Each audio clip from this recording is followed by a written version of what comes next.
Hello, my name is Dale and welcome to the IoT 5G breakout. Now, did you know 47% of global organizations plan to start using 5G in the next 2 years? And the expected market valuation of private 5G is just over $14 billion by 2028. That's a compound annual growth rate of around 39%. Now, aside from the sector, 5G also brings great business benefits and exceptional transformational change. Much faster speeds, lower latency, and increased connectivity far beyond what we've seen in previous generations, bringing applications and devices closer to the user for a much improved customer experience. Now, with these benefits comes new challenges. How do we plan our 5G rollouts? How do we manage the multitude of devices? And how do we maintain visibility and secure our 5G networks? Now, today, I'm joined by three vendors leading the way in this high growth market. Firstly, we'll be speaking with Adam Woolhouse, Channel Sales Manager at NetScout. Secondly, Wayne Hollinshead, EMEA Channel Director at Clarity. And finally, Jose Fidel Tomas, Partner Consulting Engineer EMEA at Juniper. Now, we have a packed agenda, so let's get to it right away. Please make use of the chat text box, ask any questions or comments. If we can't respond to you during the event, we'll ensure to follow you directly after. Now, Adam, please take it away. Thank you very much, Wayne. Yeah, my name is Adam Woolhouse. I'm going to talk about modernising the network, 5G and IoT. So what are we talking about with IoT? So I recently installed one of these modern Wi-Fi systems in my house, and I thought I had a couple of laptops and a couple of PCs around my house, and I was astonished to see I had like tens of devices, almost 35 devices in my system. So we've all seen light bulbs and fridges. I've got the Ring cameras, and we've all got smart speakers. So that's what we're perceiving in our home and in our day-to-day life. But what we're seeing is, people like Maersk, the shipping organization, now having their ships and their ports become IoT devices. We see cars getting much more functionality. In fact, I've seen one manufacturer that decided to run their engine management system for servicing and bring that back centralized into their head offices. And then they saw a real problem of queues happening outside their dealerships because they weren't able to process the information quick enough.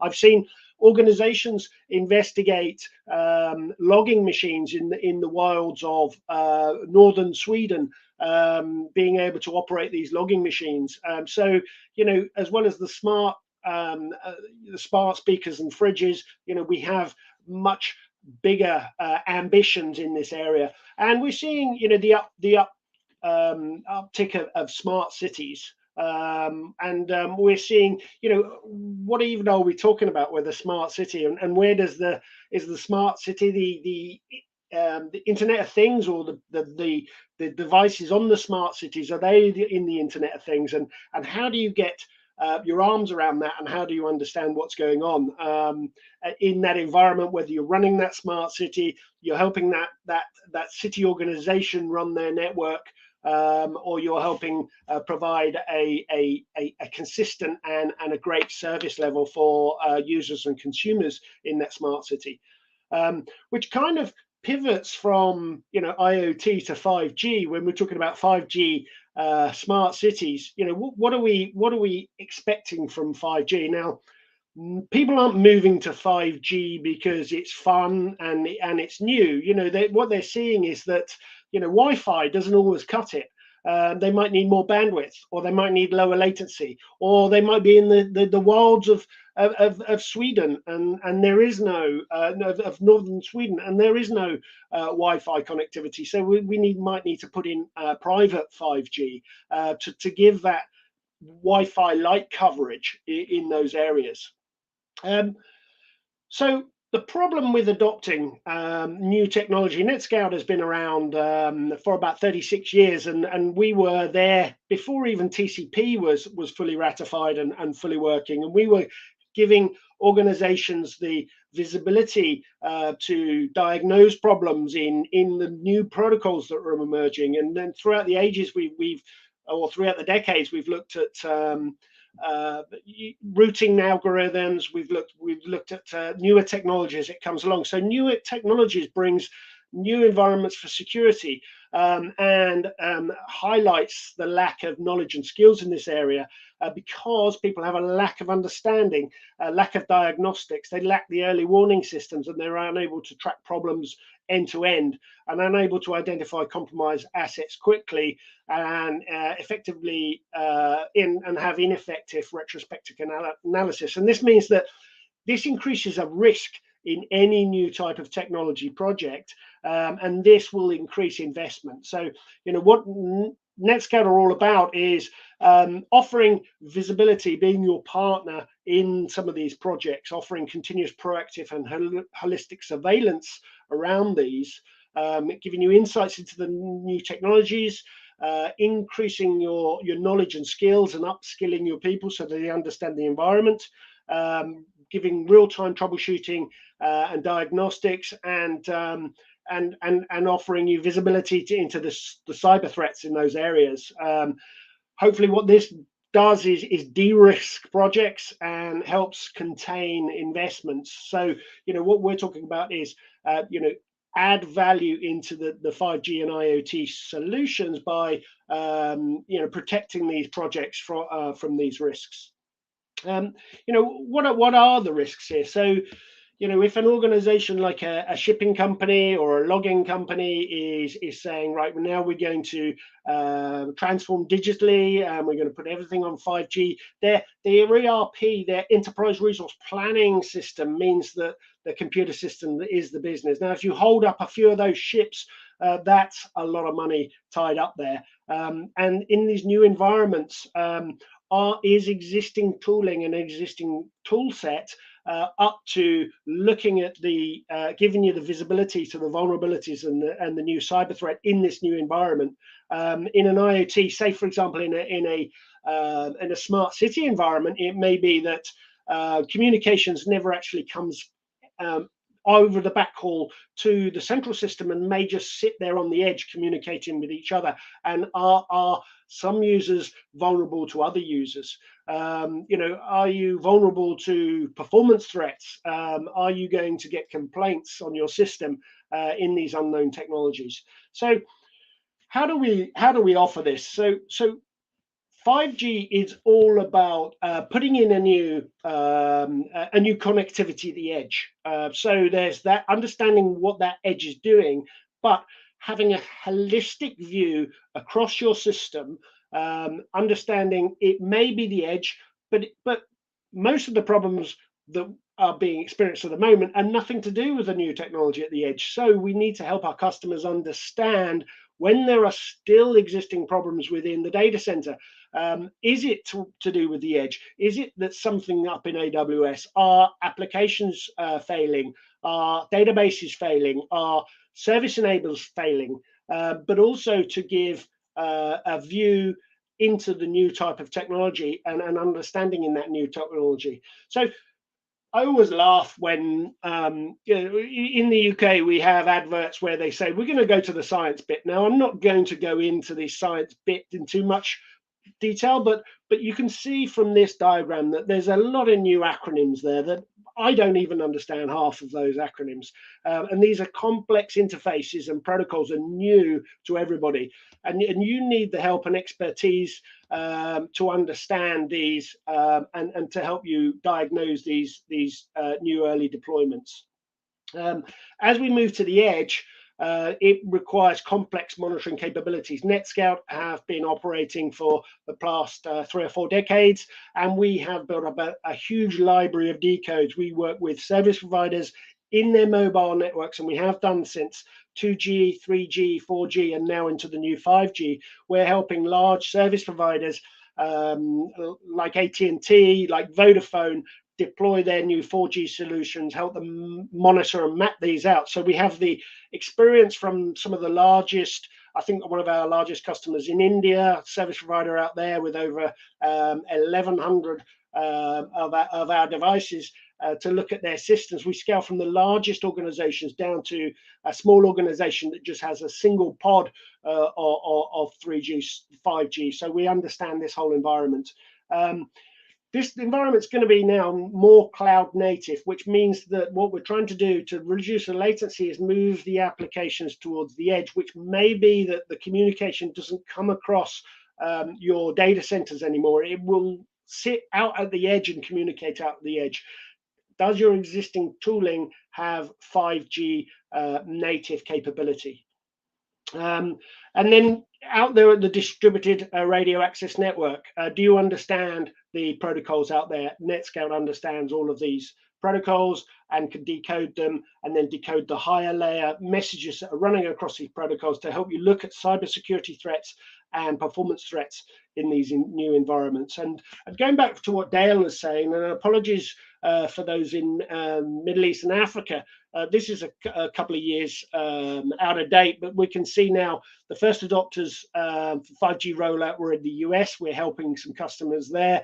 And now pretty much everywhere in 2022, we are seeing 5G rollout within service providers, and now starting to see within enterprises as well. So what Netscout has is an integrated monolithic monitoring solution that monitors right from the 5G edge through the public and private 5G network, through the maybe the new SD-WANs or the older MPLS networks, monitoring that whole transaction end to end by offering packet level and smart data visibility at these different points within the network, so that we can see what's happening throughout the complete transaction. And why is Netscout been in this area? I think I've touched on it. You know, we've been working with 2G, 3G, 4G, 5G, voice over LTE. We've been working with the service provider. So now the enterprise has started to adopt some of the service provider technologies. We've been working with the enterprises in looking at how their databases and how their service enablers are operating, how their application servers, how their web servers are operating, what are the cyber threats in those areas, and then mashing the two together, we're seeing service provider and enterprise worlds come together. So Netscout are well placed to help organizations in this area. So as a summary, really, you know, speak to Netscout to de-risk your products, your projects, which will help you increase the value of those projects. And then what you may then be able to do is help your customers replace and displace out-of-date technology that won't monitor the new environments, to offer them deeper insight and then provide more value. But all the while, you're increasing the value of your sale, but also protecting the project and helping your customer and then driving in that value. So as I said, we've been in the business for 37 years. We're dedicated to offering visibility and DDoS and threat protection and we're number one in mobile service providers. We're number one in this space with banks and manufacturing organizations. So we're the perfect combination for 5G standalone projects. And our tagline there, Guardians of the Connected World, we help protect the world from threats. So as a call to action, you know, visit us at our booth, speak with your Westcon account manager, look me up on LinkedIn and reach out to me, and please talk to me about becoming a Netscout partner. Thank you very much, Dale. Excellent. Thank you very much, Adam. Super informative. Really do appreciate your time today. So without further ado, let's move on to Wayne Hollinshead from Clarity.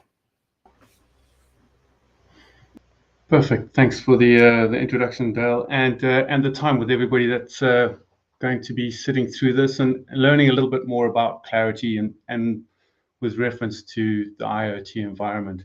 I think in listening to Adam deliver what Netscout's proposal is, you'll hear similar threads with all three of these presentations. So without further ado, let's click through the challenge. Now, why do we need solutions like you have presented to you by the three vendors in this particular session? the main piece, the main reason for it all is that we are becoming a data-filled world, and we require data at our fingertips all the time. So digital transformation is what is driving all of this. Any CISO these days, independent of the environment that they work in, is looking for surfaced information, data that they can grab and get a good snapshot of what's happening within their organization, what their risks are, what their acceptable risk is, and what they need to do to make sure that they remain compliant. So in this presentation here, you can see where we are today. Clarity is an ICS and medical vulnerability management provider. And we look at the market in terms of the opportunity that we have available. And obviously this is important for all of us on the call. What are we looking at? What's the addressable market? How can we get in? And most of all, how can we help all of these CISOs understand what their risk is in their environment that is ever changing, ever more connected? I can say that they're within the IoT environment, ICS environment, even today, there are some out there that will believe that their network is totally cut off from the internet. However, you go in and you do a discovery scan, and guess what? At least 5 connections, I think, was a report that came out of Deloitte recently. So there's a huge requirement from the market, 4 billion, according to Gartner, and this is pulled directly from them. And you can see where we are looking and where the focus is. It is in manufacturing right now for our particular field, and we've got a big healthcare focus. So with the increase of internet connected devices that are visible from the outside with internal threat and remote access into people's networks, we know within the OT environment or IoT environment that there are systems and structures that have been in place for a very long time. When you speak to most people in the OT world, life cycles 25 to 35 years, which for IT sounds incredible when we're used to having solutions in place for maybe a long life cycles, 5 years, the norm being 3 years. As I said, everything's more connected. So to get this data surfaced, you have to have connectivity. The challenge is that most people in the OT environment and even within medical, just by the nature of its flexibility, it's the ability of assets within the network to move from floor to floor, from department to department, there's little to no visibility without using a proper solution. So with this visibility comes risk. As I said, it's more connected. I think, unfortunately, or fortunately, depending on which way you look at it, the market is opening up, and the IoT, OT, ICS, medical environments are the ones that we're seeing hitting the headlines more recently. And it's becoming more and more relevant and prevalent. So those CISOs, that persona that we've been talking about in this call, are more and more aware that they need to shore up these particular environments. And this slide here just gives you a representation of where the challenge is and where the focus is. I think if I think of one particular example that came to mind more recently was the water company in the US. I won't call them out deliberately on this, where somebody was able to remote access and to change the mixtures of the chemicals that were going into the water, potentially super dangerous. And that's the challenge that we face. And just the slide here gives you a representation of some of the companies and some that you wouldn't expect to be compromised and to have risk. And it covers every element, as you heard from Adam. I'll steal some of his presentation. It covers absolutely everything that we have connected. We need to understand what is connected. We need to understand what the vulnerabilities are, how they are connected. Are they movable devices? Is there anything that we can do about the vulnerabilities that they represent? And do they become compliant? So in understanding all of that, I wanted to give you a little bit of visibility of who Clarity is and where we are and why we are. So we have a good global coverage. You may have seen that we got some venture capital funding, probably is the largest venture capital funding for our vertical. And with that, we made an acquisition into healthcare. So you can see some certifications that you wouldn't be familiar with. Okay, I think most of us here will be familiar with SC, good brand, Forrester, maybe not Class unless you're medically focused. And as you heard, we look to address three elements: industrial being OT, the enterprise IoT, which is the key into this particular conversation, and healthcare. And the centerpiece gives you exactly what we look to do, because in any security flow, as you'll see now, in any compliance, it is the same. It stayed unchanged and has been this way for nigh on 20 years that I've been in the vulnerability management industry. You can't do anything without visibility.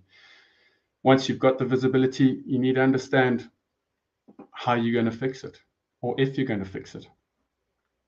And the cycle moves through all of that that you can see.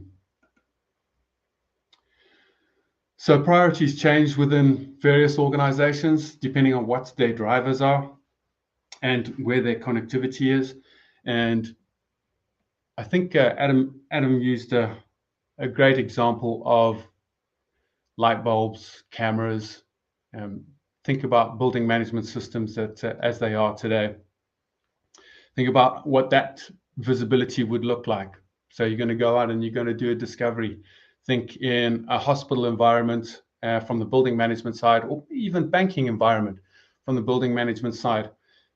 People seldom stop to think about those things that are going to be vital to them. They could either, for example, be locked out of a room or locked in a room, because if it's a key pass, it's got some manner of yes, no facility on it and the ability to get to it. Most of these large buildings don't have opening windows.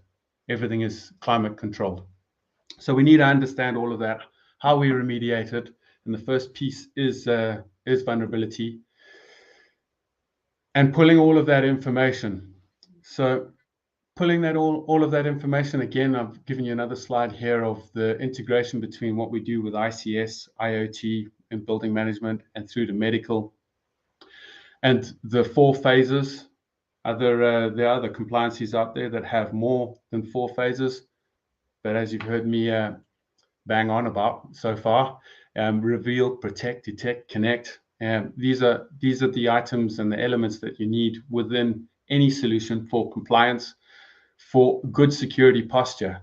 And you'll often hear security vendors and security professionals talk about risk surface. This is talking about your risk surface and how you remediate it, how you bring down your score. So, excuse me.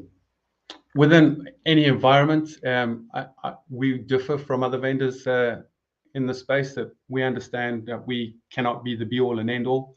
We're an integrated part of security posture.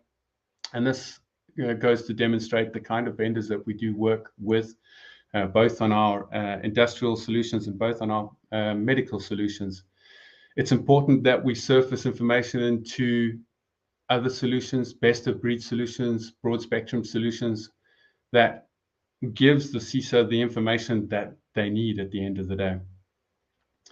And that's vital. So when we talk about the business management, building management, my apologies, we talk about the building management solutions, making sure that air conditioning units, making sure that doorways, making sure that cameras, making sure that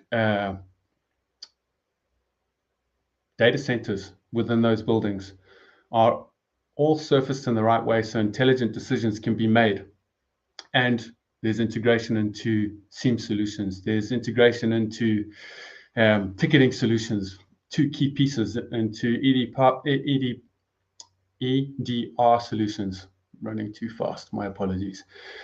So just to give you an idea that from a clarity perspective, we look to integrate into as many places that we can, knowing that there are business decisions that are made prior to us, especially in our environment when we look at the industrial side, where solutions are put in place as a first because it makes sense.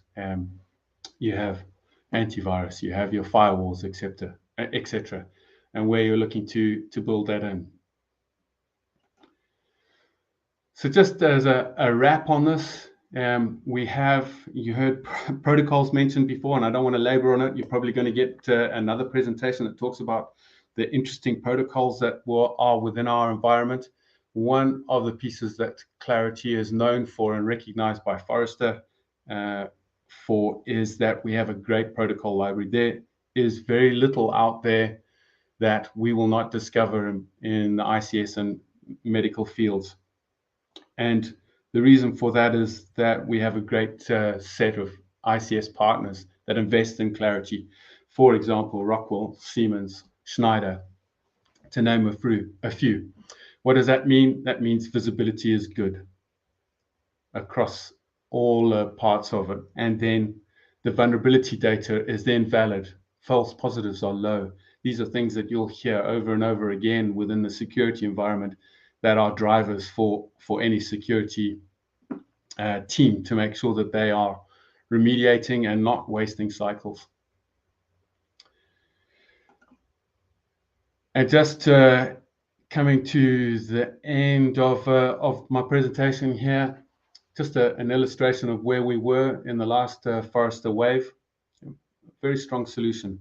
So I'd urge you to speak to any of your customers that are within these environments to think about Clarity, to think about the ICS, the OT, the IoT, and finally make sure that you have your conversations.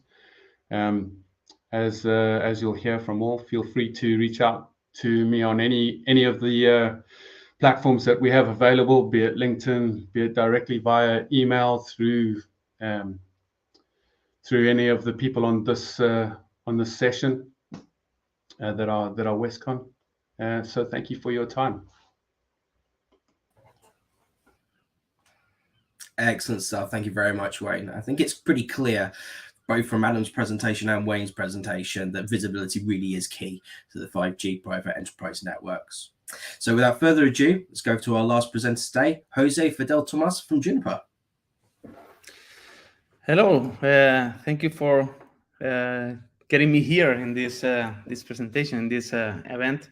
My name is Jose Fidel Tomas. Everyone used to call me Fidel. I'm from Juniper Networks. Today I want to talk about how can we help the company's enterprise to improve the use of the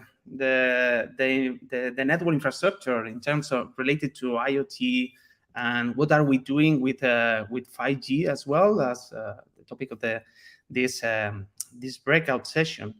But for us, the most important thing is to get everything inside the same bucket. I mean, the same mantra. It is delivering the experience first networks from client to cloud, and this is what we are trying to achieve with our current solutions, right? To deliver that best experience. As you know, Juniper is very well known in the service provider market. I think that we are helping most of the service providers to deploy the current 5G networks in most of the areas.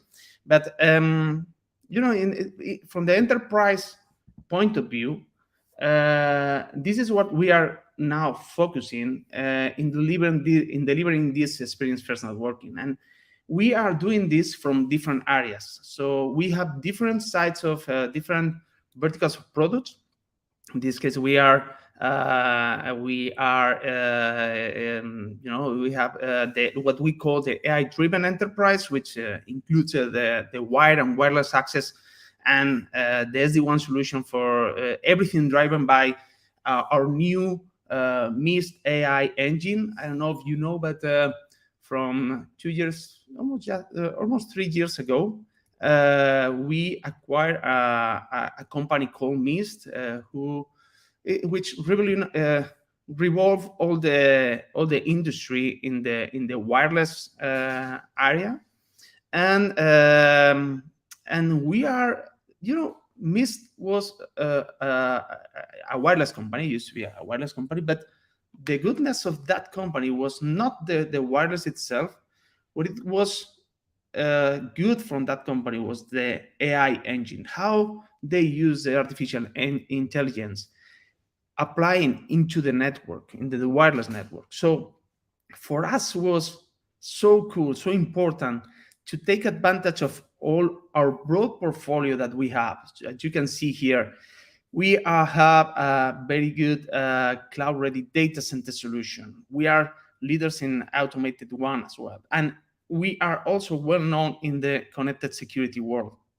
And in all those verticals, Gartner are recognizing us as a leader or in a very high position in the market. And that is our goal today. So we have achieved a very high level, very high position in the industry, thanks to that way of using the AI in wireless, and how we spread that skills into the rest of the Juniper portfolio. So we started with wireless, but we continue with the wire. We also announced that our SD-WAN solution that is real new in the market. I will discuss a little bit about this later, but is the only SD-WAN solution that is totally different to the rest of the solutions in the industry, because it's the only one that is tunnelless, and we are including that technology into the same umbrella of Mist and the AI engine, and that is what is positioning us as a leader in all the path from the client to the cloud for all the enterprise.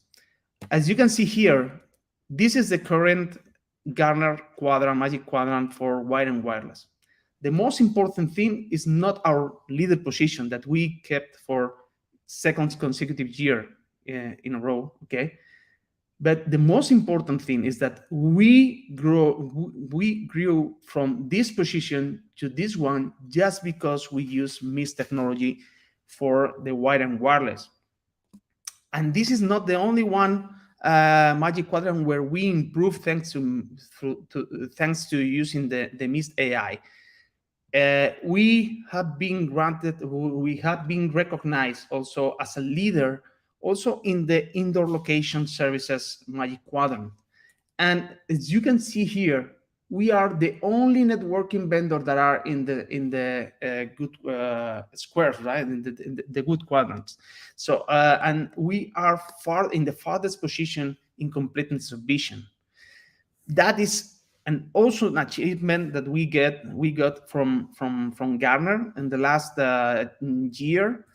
And even more important for us is how the customers are recognizing us in the enterprise market. So we are always in the top one for wired and wireless, and we are always getting the highest rating also for network firewalls and other parts of the industry. And that is why we most of the world's largest network are moving to Juniper with Mist. So in very small amount of time, I mean, in only 2-3 years of selling products, Mist are in the top companies worldwide. And why is this? Just for a few reasons. The first reason is because of the client level visibility. And for an end user, if they are using a wireless, there used to be only two problems, right, in the network. The first one is I can connect. The second one is Wi-Fi sucks, right? But behind that two issues, main issues, there is maybe 150, 200 issues, general issues that could make this to happen. So what we are doing in our solution is gathering data from those users related to those issues. For every user, from every minute, we are gathering that data.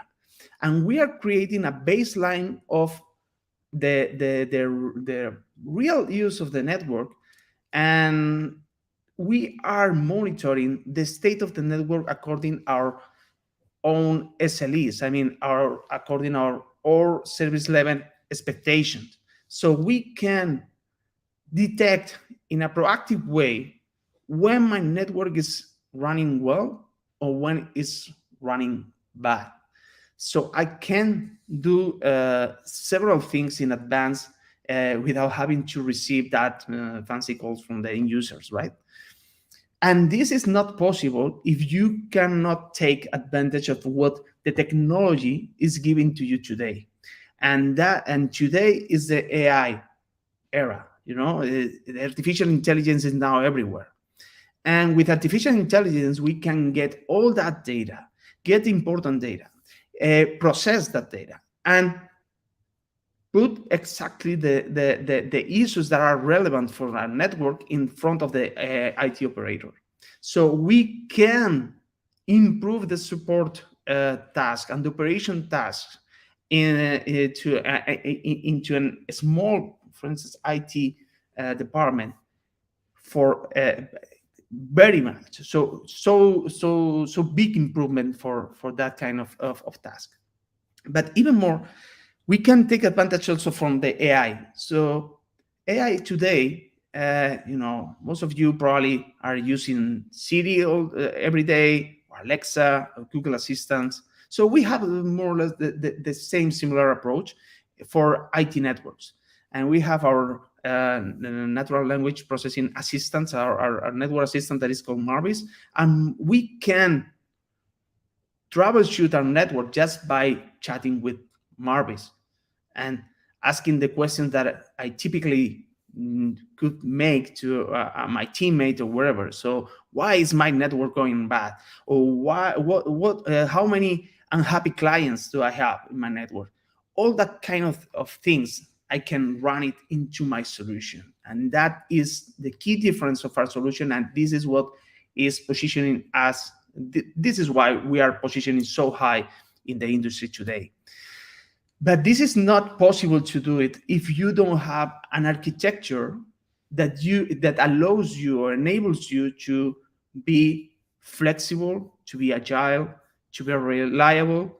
It's impossible to do with solutions that were developed in the 15 years ago, like most of the solutions that you are getting used to work with in the wireless space, for instance. So today, what we are using is the new technology and way of developing things. I mean, the microservices in the cloud. Microservices in the cloud provides you all the agility that you need, because a failure in a microservice is, the failover is quite instantaneous. It's only seconds. There are no issue perception in the user. It's totally elastic. I mean, we can provide solutions for a very small customer or the biggest customer worldwide. Doesn't matter. And you can. We are so fast developing new things, and I will show you why. Because with microservices, we can add code to the solution every single week, and that makes us so fast solving problems as well as adding new features, right? And this is thanks to the microservices in the cloud. And all those microservices are joined together thanks to an open API. And this is very important for the topic that we are discussing today, because open APIs make us to work with any other solution in the market. And we are doing very nice integrations with third-party solutions that I will show you later, and that provide us the ability to take the most of our AI engine in all the path from client to cloud. So today, the portfolio that is getting the most of this advantage, of the AI advantage in Juniper Mist Cloud, is this one. I mean, we have the best wireless infrastructure. We have wired infrastructure for the campus and the branch. We have security with the SRX and the WAN infrastructure, but we have also our new SD-WAN solution based on SSR, Session Smart Routing, the tunnel-less architect solution, the only tunnel-less solution in the SD-WAN market. And that portfolio makes you to take the advantage of the full path from client to cloud and getting all the advantage of the AI. Okay. So how can we leverage this technology into, for instance, in IoT?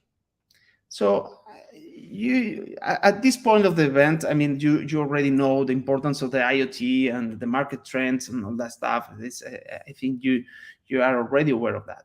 So what are the main problems that most of the companies are facing? One of them used to be security and deployment. How can you connect those devices in a corporate network in an easy way? And how can you secure those devices easily? And how can I get visibility of what all those devices are doing in my network? Or maybe how can I control the location of that devices in my network, right? So for IoT, what we are doing is just to provide an easy way to deliver, to integrate into the corporate network, and in a secure way, as well. So what we are doing is, the first phase we made is just to take advantage of the wireless spectrum and the wireless features that allows you to create, for instance, one single wireless network, one single SSID, and depending on the password you are using, you can segment the network. So typically, most of the solutions can get one SSID, and I have different devices. If I use, for instance, this password, appliance X, Y, Z, I will put this device in the VLAN 500 and assign a role. And if I am using another passphrase for other user, I will choose another VLAN. That is segmenting the network without using any NAC solution. This is totally NAC-less. But what if I want more? If I want more, I want to go from segmenting the network to hyper-segment the network, or micro-segment the network. So in that case, what we are doing right now is to assign, also depending on the password or the passphrase that you are using, a role this can be used for creating what we call the WXLAN rules. So it's like ACLs, like firewall rules in the same network. So we can achieve that level of micro-segmentation that that IoT solutions are requiring. So we can assign different VLANs, different rules, different options, depending on only the password that you are providing. But what is the difficult thing of this environment is the provisioning, right? So one of the things that we are doing is to help the provisioning of those devices. In this case, we are differentiating the IoT and the bring your own devices as well. So for that, we are proposing some rules. So we are, thanks to the API programmability, we can integrate with any directory service like Active Directory or any cloud service or Radius servers, to assign these properly and to create provisioning portals that allows you to self-register the device and get the information on the fly. And that is something that we are working on, and we are going to provide in very few weeks. Okay, that is the way of using IoT at scale. We are also preparing a cloud service for all the people. So we are going to offer that alternative to any NAC solution with a network, right? And this is valid for all the for all the provisioning on the provisioning of the IoT devices and bring your own device networks on a corporate network. Okay, and that is the vision for IoT at that level. Of course, we can discuss also about other areas of the market, the security, or what happened in the data center and so on. But for this topic, a part of the IoT, I'm going to talk about how can we also leverage this AI-driven enterprise solution with 5G. Sometimes 5G and wireless has been looked like competitors, and that is not true. I mean, I think that both technology can work together very, very well. So I think that 5G can improve some wireless WAN use case. So we can use 5G to connect sites, and it's very well. It fits very well in SD-WAN solutions for sure, but it also fits very well with wireless in those sites where you have a big amount of open space and combined with indoor areas. So there are so much places where 5G is absolutely relevant in this kind of projects. So for that, we had decided to work in two ways, and I will give you a couple of examples. And the first one, we decided to sign a partnership with another company called Cradlepoint. So today we already announced that the Cradlepoint. So in those places where we need 5G connectivity, for instance, in SD-WAN solutions, SD-WAN deployments, 5G can be provided with Cradlepoint devices. And it's not only providing connectivity, is to share also the information. And that is the key point. So with that, I mean, Cradlepoint, you can use Cradlepoint 5G routers with any solution, right? So that is not the funny thing. I think that the good thing is that thanks to our software architecture in the cloud, the microservices architecture and the open APIs, we can get and share all the information from Cradlepoint, and we can also share our own information from the SD-WAN or the wireless side, whatever, to the net cloud from Cradlepoint. So in that case, remember that I had my network assistant like Marvis. So I will be able to create some question and chat with Marvis and say, hey, what's wrong with my Enterprise One? And my system will provide me an answer to this, because I will import from Cradlepoint all the devices that's from 5G one. So I will see the health of the router, the signal, how's the activity, what is the usage. So I will create some SLEs in my network to check if the 5G it's okay or not. Remember, most of the solution are focusing on when you see the dashboard. Those solutions are focusing on, is my device is up or down, but most of them don't tell you if the device is good or not. And what we want to provide you is that vision. I mean, I want to tell you if the device or the link or the connection is good or is bad. And that is the difficulty. This is it seems simple, but it's so challenging so tricky to find that information, right? And what we are doing is to get that information here.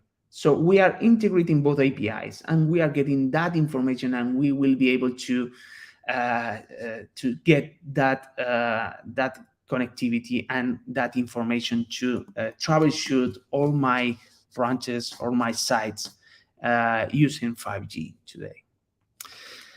But there is another way of improving or using 5G also with Wi-Fi, and this is something that we are doing today in the US. This is it's not still available, I guess, as far as I know, in EMEA, and it's called the citizen. How can we mix the use of the Wi-Fi with the CBRS? I mean, it's citizen broadband radio services, or private cellular. I mean, what is the goal for this? I mean, there are some companies where they have so big open space, manufacturing, or I don't know, some places where they have plenty of open space and some indoor areas, and sometimes it doesn't really make sense to extend the wireless to the open space, because as you know, most of the people today are using 5G connections or 4G LTE, whatever, cellular connections when they are outdoor, right? So why don't we use that in jointly to create some seamless connections and seamless roaming between the private cellular and the Wi-Fi, right? And this is what we are working on. So imagine that you can ask Marvis, hey, why my mobile iPad is not working on Wi-Fi or cellular? Why? Because I could have, for instance, in a very big campus, I could have CBR or private 5G coverage for the outdoor areas, and wireless in the indoor areas. So thanks to the RESTful APIs, open APIs, we can connect with any other CBRS or private 5G partner core, share our information, and we can share not only the telemetry, the stats, but also authentication stuff. So we can use hotspot 2.0 features to make seamless roaming of users from private 5G to wireless LAN with a single solution, with a single converged solution. And we can get that information, everything, all the telemetry into the Marvis and into the Mist cloud, and get that info to ensure that the full path is working properly. And in case of failure, to easily detect where is that failure. So that is reducing complexity at all. We are improving the operations, and at the same time, we are going to boost the experience from client to cloud. And with that, and that is our vision. That is our vision from Juniper. Of course, we have multiple ways of using this technology in different use cases. This is particularly for 5G and IoT. I hope you find useful. And if you need any contact from my side, I'm very glad to discuss with anyone. You can reach me through LinkedIn, or you can reach me through our Westcom colleagues, and I'm very happy to help you on those use cases. So thank you so much. Hand over to you. That's great. Thank you very much, Jose. And thank you to all our presenters today and our audience for choosing to spend their time with us. I'm sure everyone will agree that guidance has been very valuable. From Netscout's decades of experience in transformational changes, Clarity's healthcare and beyond structured visibility, and Juniper's AI-driven enterprise and experience-first approach. Now, as part of Westcon's ongoing commitment to support our partners and vendors, we've actually made a significant investment in our own 5G division, focusing on 5G private networks for enterprise, headed up by our Director of 5G, Hannah Broadhurst. Now, if you'd like to find out more, Westcon has a dedicated section for 5G on our website, and we'll soon be seeing social and blog posts to guide you and your customers through the fast-paced market. So please ensure you follow us on all the usual communication channels. Now, as a reminder, if you'd like to find out anything more about what you've seen today and give you an opportunity for some dedicated one-on-one time with the vendors, please do take advantage of the booths. But for now, our agenda will continue in the auditorium. Thank you.